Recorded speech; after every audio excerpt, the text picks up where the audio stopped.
Quan jo era petit, anava cada dia amb autobús amb el meu pare. Eren bons temps.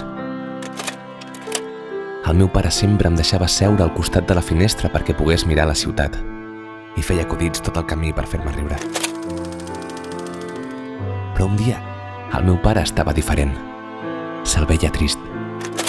Va agafar la meva mà i em va dir: «Recorda, fill, sempre t'estimaré».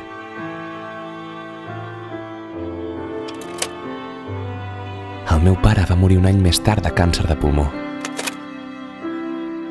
Durant molt de temps, pensar en el meu pare em feia plorar.